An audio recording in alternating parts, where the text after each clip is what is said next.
नमस्कार, मैं अजीत और आप देख रहे हैं ऑफ इंडिया। 14 साल की 4 और 16 साल की 3 बच्चियां कैसी दिखती होंगी। हमने अपनी बहनों को देखा है, दोस्तों की बेटियों को देखा है, कितनी मासूम, अनजान और सामाजिकता से परे होती हैं ये बच्चियां। ये 7 बच्चियां कानपुर एसआईटी की उस रिपोर्ट का हिस्सा हैं जो 2019-20 के कुछ मामलों को आधार बनाकर उसमें लव जिहाद का पैटर्न खोजने के लक्ष्य से जारी की गई थी। इससे पहले कि इसकी गंभीरता और वामपंथी मीडिया पोर्टलों द्वारा इस रिपोर्ट को गलत तरीके से रिपोर्ट करने की बात पर बात हो, कुछ बातें स्पष्ट कर देना आवश्यक है। इस अन्वेषण के लिए कानपुर इलाके के मात्र 14 मामले ही लिए गए थे, वो भी सिर्फ 19-20 के, जो कि मीडिया में चर्चित हुए थे। तात्पर्य यह है कि इसमें कानपुर जैसे वृहद इलाके का हर मामला नहीं लिया गया था, अतः इसे वैसे चश्मे से दिखाना कोई चाह रहा होगा तो ये विशुद्ध धोखाधड़ी है। दूसरी बात, लव जिहाद को बार बार समझना आवश्यक है, क्योंकि कुछ लंपट वामपंथी पोर्टल और बकैत एंकर रवीश कुमार व अन्य इसे अंतर धार्मिक विवाह का मसला और प्रेम पर सरकार का पहरा मानकर स्थापित करने के लिए सत्तू पानी बांधकर बैठ गए।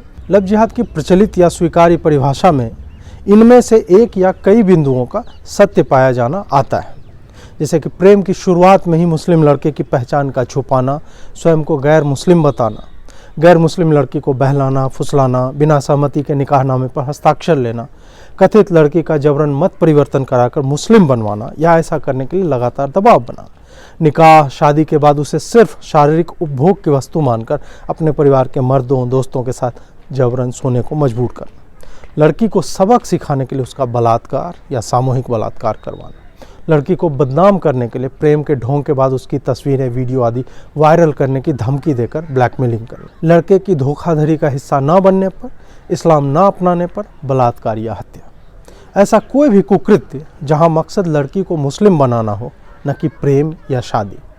तीसरी बात वो यह है कि इस एसआईटी को गठित करने का कारण लव जिहाद जैसे अपराध को पहचानना था, न कि सिर्फ इसमें किसी के द्वारा फंडिंग हो रही है या नहीं ये बताना। वामपंथी पोर्टलों ने इस बिंदु पर भी खूब हल्ला किया है कि एसआईटी को फंडिंग के सबूत नहीं मिले।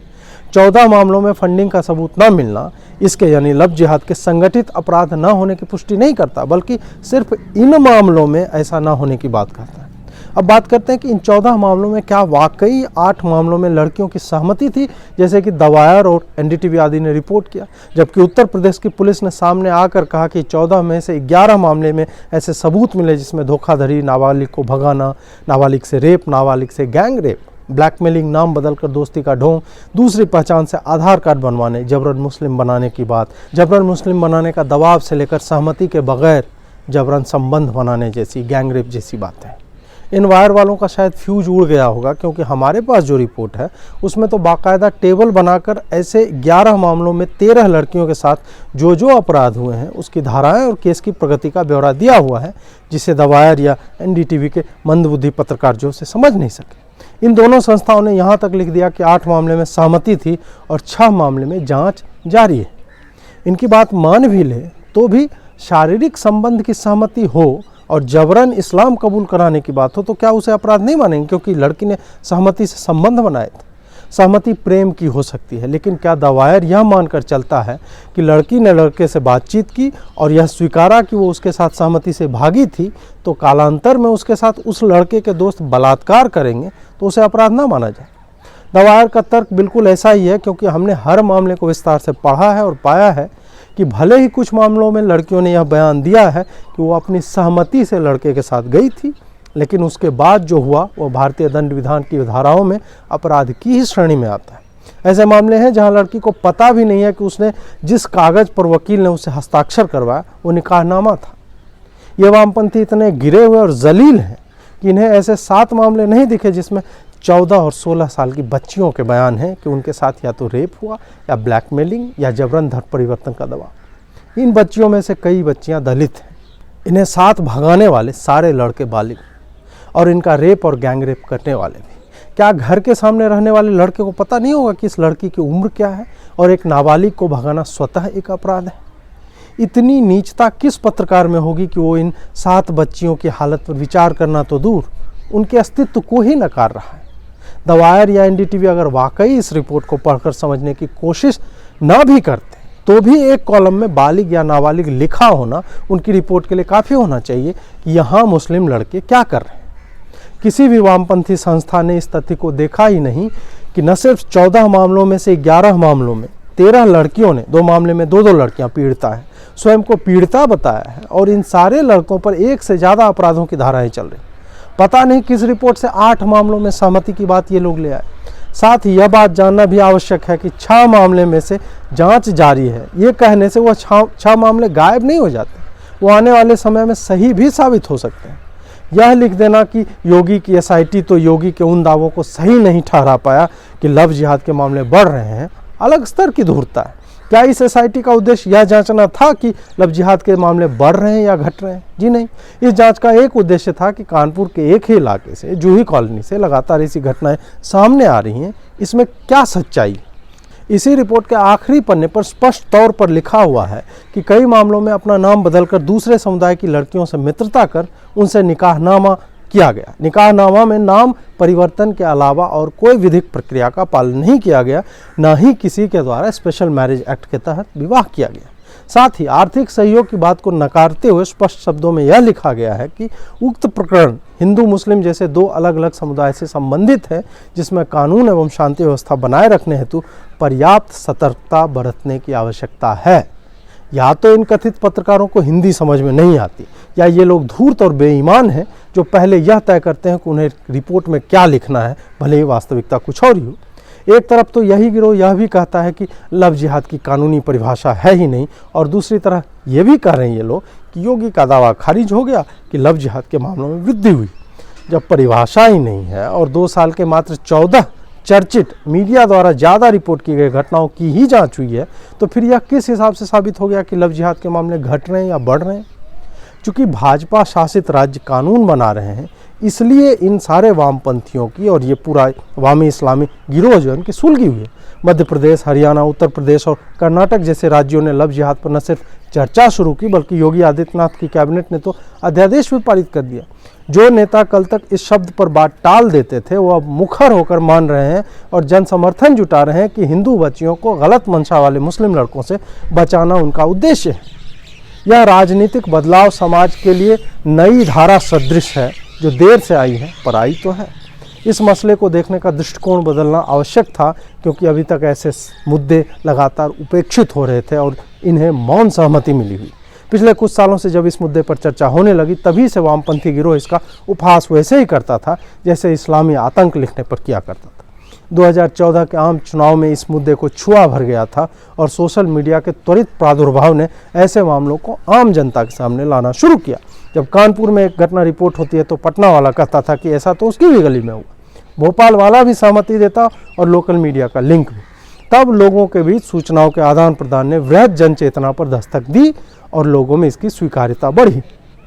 यह वही दौर था 2014 से 18 वाला, जब गैर वामपंथी मीडिया या तो शैशवावस्था में थी या उन्हें लोगों ने पढ़ना शुरू ही किया था। अतः ऐसे मामलों की रिपोर्टिंग स्थानीय अखबारों के भीतरी पन्नों में 3 इंच के कॉलम में बिना ऐसी शब्दावली के हुआ करती थी। इस दौर के बाद इस घटना को प्रमुखता से डिजिटली रिपोर्ट किया जाने लगा।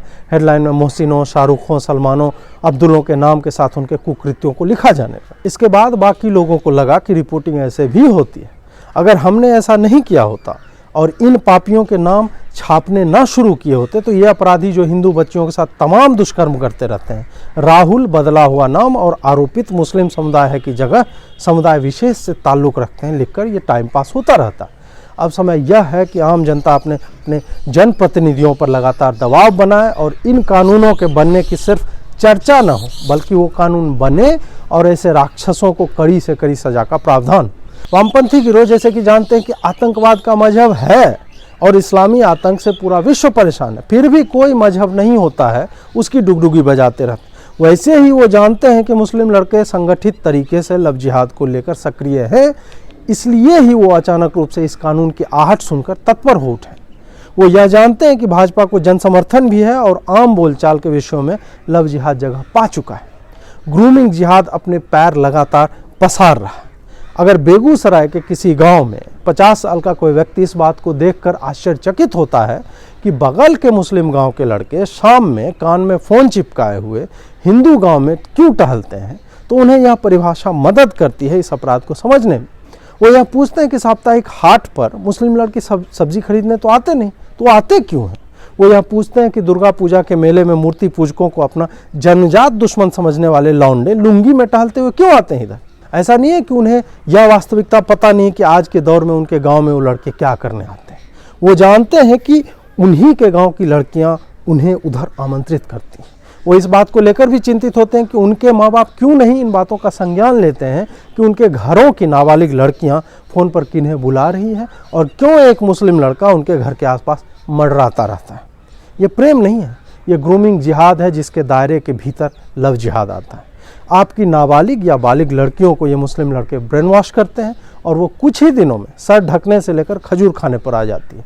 आपको पता भी नहीं होता और आपकी बेटी व्रत की जगह दिन में एक बार खाकर रोजे रखने लगती है।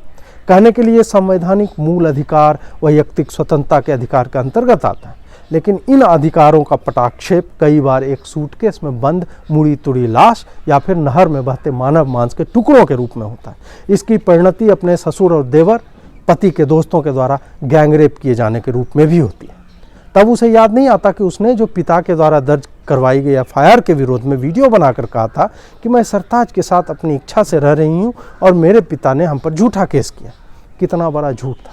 ग्रूमिंग का मतलब होता है तैयार करना। इंग्लैंड में पिछले 50 सालों में हिंदू, सिख और वहीं की गोरी लड़कियों के बलात्कार के हज़ारों मामले सामने आए, लेकिन वहाँ की पुलिस स्वयं को नस्लभेदी कहलाने से बचने के चक्कर में उसे नकारती रही। ये सारे मामले इसी तरह के ब्रेन वॉशिंग और ख़ास करके नाबालिग बच्चियों के पाकिस्तानी मूल के मुसलमानों द्वारा रेप या शारीरिक शोषण से जुड़े हुए थे। इन सब में एक पैटर्न है और उसे स्वीकारना ही समय की मांग है, वरना यह एक महामारी बनकर समाज के ताने बाने को तोड़ देगा। लव जिहाद पर सख्त कानून बनाना आज के समय की मांग है और इस पर चर्चा अत्यावश्यक है। अगर इस अपराध को वामपंथियों के चश्मे से देखता रहा जाए तो हम कभी भी इसे समझ नहीं पाएंगे। रवीश कुमार जैसों का कहना है कि जब धोखाधड़ी का कानून है ही तो नए कानून की क्या ज़रूरत है। कानून तो बलात्कार के लिए भी है, फिर निर्भया एक्ट की आवश्यकता क्यों पड़ती है। क्या पॉकेटमारी और हज़ारों करोड़ के घोटाले को एक ही कानून से निपटाया जाना चाहिए। ये कुछ सवाल हैं जिनका जवाब आपको नहीं मिलेगा। जब एक अपराध में कई अपराधों की छाप दिखने लगे तो उसे वर्गीकृत करना आवश्यक हो जाता है। अपराध विज्ञान को जानने वाले यह बात कहते हैं कि अपराधी की मंशा अपराध को सही आयाम देती है। जब कोई फतेह खान अपना नाम आर्यन मल्होत्रा बनाकर एक 14 साल की लड़की को भगाता है, रेप करता है, तो उसकी मंशा प्रेम की तो बिल्कुल नहीं होती। इसीलिए उसे नई कैटेगरी में डालना ही उचित है। वामपंथी चाहे लाख बिलबिलाएं, हमें अब पॉलिटिकली करेक्ट होना बंद करना पड़ेगा।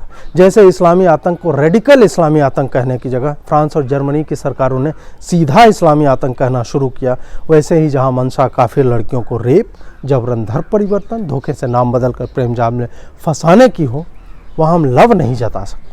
बात साफ है कि नए अपराधों की नई परिभाषा न सिर्फ तय होनी चाहिए बल्कि उसे हर सामान्य नागरिक की बोलचाल में शामिल कराने की मुहिम चलनी चाहिए। बेगूसराय के किसी गांव के 50 साल के व्यक्ति के पास एक शब्द होना चाहिए, एक टर्म होना चाहिए इस संगठित अपराध को समझने के लिए। बात यह है कि हर मामले में मुस्लिम लड़का ही क्यों होता है। ईसाई या सिख लड़के आखिर किसी हिंदू लड़की को अपना नाम हिंदू वाला बताकर प्रेम करते क्यों नहीं पाए जाते। जब हर बार मुस्लिम ही नाम बदल रहा है, हर ऐसी घटना में हिंदू लड़की या पत्नी या कथित प्रेमिका को अपने बाप, भाई या दोस्तों के साथ सोने को मजबूर करने या सामूहिक बलात्कार के मामले में मुस्लिम नाम ही सामने आता है, तो फिर इसके लिए नई परिभाषा तो होनी ही चाहिए। अगर यह परिभाषा सरकार तय करे तो बेहतर है, वरना मीडिया को और इस समाज को, जो कि सोशल मीडिया के दौर में स्वयं ही वैकल्पिक मीडिया बनकर उभरा है, यह बीड़ा उठाना होगा, क्योंकि अब हमारे पास इसकी जड़ों में सघन अम्लवृष्टि के अलावा और कोई विकल्प बचा नहीं है। जुड़े रहिए। बहुत बहुत आभार आपका। नमस्कार।